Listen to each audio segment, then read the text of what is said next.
And I'm Sanna. And we're on break for 15 minutes. 5, 5, 5. So last week we talked, well, not last week, but last break room we talked about Taylor Swift. Yes, we did. And I felt like there was so much more to say, but we didn't say all the things that we were supposed to say. Mm-hmm. So we have more to say about this Taylor Swift situation. We have more to say about this. Take it away, Sanna. What happened? Professional yappers. Well, so she came out with a new album. We don't need to talk too much about the new album. I'm a Taylor Swift fan, but I'm not expecting everyone else to be. But I enjoy it. But what caught my attention the most was a lot of the conversations after she released her album and a lot of the lyrics that she had included in the album. Witchcraft? Witchcraft, well, so she kind of, and I am religious myself, but she kind of got the Christian community riled up a little bit. And isn't she a Christian? I think that's why, because I think it's you're one of us type of thing. That's what I assume. But she just said things that people felt was like blasphemy. Because she painted a lot of pictures that were she was drawing metaphors using Bible stories or Bible sayings, I guess. Right. And does that make sense? Yeah. And why I just don't understand why they're so pissed off about that, because so many other artists do that. Like Hallelujah, very religious implications. Oh, yeah, very it's about famous David. song. Like it's literally about David. The story. Yeah. But I maybe I'm like missing the picture and like take me to church, Hozier. Yeah, but they already agree though with that one. I think they just get Attila. I think that's also part of what I think is the problem, and it is her getting more attention for doing things that are not in alignment with Christianity than other people, because she's so in the limelight. And then you have like the arguments of, well, she should be like a role model for my children, and I'm like, well, she is not signed to be the role model, like the Christian role model for your children either. Right. If she claimed herself as a Christian music star, or if she claimed herself as a children's music star, that'd be a different story. Like, does it have anything to do with her starting in country music and that the country music is more Christian? Is that true? Yeah, but country music talks about having sex all the time. She thinks my tractor's sexy. What's the other one with the turn the lights down low? Something about baby, turn the lights down low. That one. You know? Cowboy Casanova talks about property damage all the time. Save a horse, ride a cow. Yes. Now we really have to mark this explicit, huh? But my opinion is that if you are religious, or like the Bible is your thing, and you don't agree with the words that she's saying, like, I don't understand making such a big fuss about it. Like, you can internally just make, you know what, not for me. That's cool. It doesn't have to be for you. I'm not like, yeah, everyone has to love Taylor Swift. I think she's good with lyrics. I think she makes great music. That doesn't mean that everyone else can think the same thing. No. Like, people think like Kanye West is a lyrical genius, and I think he's good with words, right? But other people might not have that same opinion, and it's okay. Like, you don't have to love that artist too.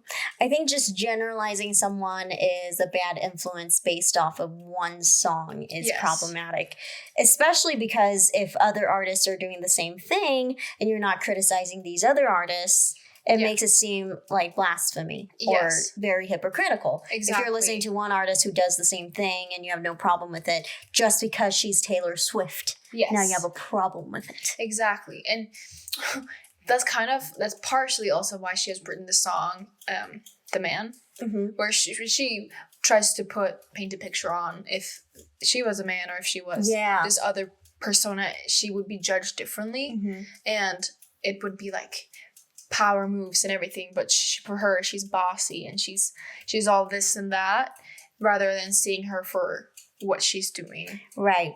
I mean, I feel like as women, there are a lot of parallels between man and although sexism is so much less than it used to be, it still exists. Yeah. And it may be like, it depends on the industry. Maybe in the music industry, it's a certain way. Like, yeah, either way. Do you know what we didn't do is read what I was referring to for those who have no clue, which is like very on brand me to go on a whole tangent. Oh, here's the example that I was talking about in the beginning, but that I just didn't get to. Oh, yes, yes. If you're like, well, what did you write? Because I'm not assuming everyone here has like dived deep into the lyrics of her music. Also, because she posted a lot of music when she released the album. But she is saying, what if I roll the stone away? They're going to crucify me anyway. What if the way you hold me is actually what's holy? And then towards the end, she goes, I choose you and me religiously. And yes, there are a lot of Bible parallels, but I think she's trying to convey a certain message and not say that she's God. Yeah, I don't see it as problematic. I feel like it's not sacrilegious. It's very, she's drawing parallels between the love is kind of like religion. It's as strong of a feeling as religion. Well, and maybe she's also coming actually directly at Christians. There are some other parts in some other songs where she's talking about, I think, the judgment or like the standard that she's held to, and she talks about the Sarahs and Hannahs, and she's obviously talking about like the very generic Christians. But I think she has every right to say whatever she wants. Yeah, it's and free if country. She feels judged by people, then maybe it's. I'm not saying Taylor Swift cannot be wrong in any scenario, but if she has a problem and have felt judged, I think she can rightfully say and convey those messages in her songs because that's her feelings. And that is what she makes her life out. Right. She makes her music on the things that she feels. If she feels that she's been judged a certain way, then I think that she's justified to do that. If you had been judged by some people and you made music about it, that's your personal relationship to those people. And I think you should be able to do that. I think all of it comes down to us, kind of what we said last week. Mm-hmm. It's not that deep. Yeah. It's like the Christian people are free to express however opinions they want because that is inherently their opinion. I think the problem that we're seeing is it's so much more of a exacerbated response when it comes to Taylor Swift. Exactly. And she's doing all these wrong things and is a poor role model and, spreads satanic messages. But she didn't ask to be anyone's role model. Yeah. I know that when you're famous, like, you obviously have a certain responsibility comes with it, but she didn't ask explicitly to be one. So that's a lot of pressure to put on a person. Right. I think. Yeah. Like, I think I would be I don't want to say horrible, but... Like, well, if all of a sudden, like, you live your life as you, and we all have different levels of ourselves where I'm like, I'm comfortable being myself, unfiltered, and then you have, like, your professional version of you. Imagine if, like, hundreds of thousands, if not millions, I don't know how many, watch you at every single move. Like, if you do anything a little wrong, it can be twisted and put into whatever else they want to perceive it as. That's a lot of responsibility to put on a person. You're asking someone to be perfectly perfect. And she wrote a song about something that she felt, and she's a human, and she had those feelings, and she felt judged. And maybe she also has felt that she's supposed to be this good Christian girl. And then she's like, you know what? I don't want to be like that. That's not who I am. And if that's not who she feels like she is, then really whose business is it? I mean, it kind of reminds me about Miley Cyrus when she started breaking out of that Disney role and kind of becoming her own person. She faced so much backlash about everything when her music was changing. And although it's not the same situation, it feels a little bit similar because I feel like she's still going through a transitional period. Yeah. She was this teen writing these love songs, and then afterwards she started, she was in her I'm an angry girl era. Yeah. And then she's kind of really rebellious. Yeah. Which a lot of teenagers, or not, well, teenagers, a lot of artists, celebrities go through that. Yeah. And then now she's in a new era, and people maybe are just overreacting because they're just not used to that yet. Yeah. Mm-hmm. So it's not that deep. I think you're looking at it from a very narrow point of view because, like, they're people too.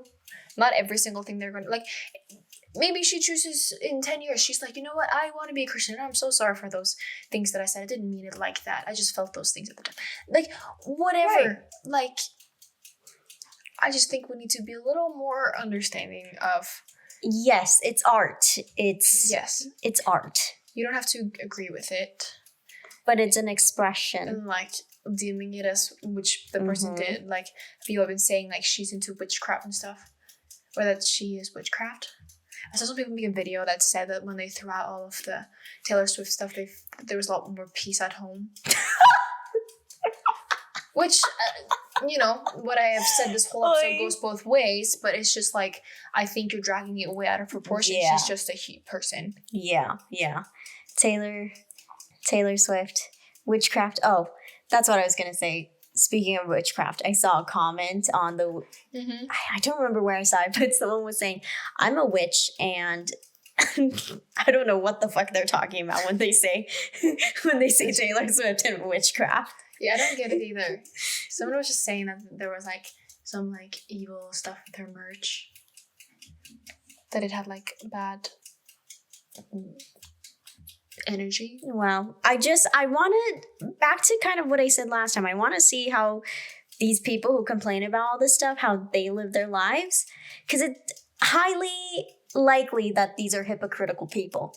The people who actually react like this are hypocritical people. Well, yeah, exactly. Well, and also, doesn't Jesus in the Bible teach us that whoever's without fault, throw the first rock? Exactly. I know that's not like perfectly quoted, but I think there's a lot of lessons that we brush over quickly in the Bible that comes with empathy and understanding and love. Right. That we just kind of skip because we're like, they're not perfect, so therefore I will judge. Exactly. How about they can choose to be who they want to be? Yeah. It is not your business to throw rocks saying who's right and who's wrong and who's sinful and who's not. Yes. Well, we can still throw rocks. I throw rocks at people all the time. Yeah. But then, you know, I get arrested for assault and battery, so. Yeah. So maybe you shouldn't throw rocks. There's consequences. To your actions. All right, well, any last things to say about the matter? No. Okay, well, it's not that deep, people. Yeah, well, exactly. Let's get off our break. Let's get off our break. Break is early. Let's get back to work. A lot of stuff to do today. Oh, wait, it's almost done. Bye.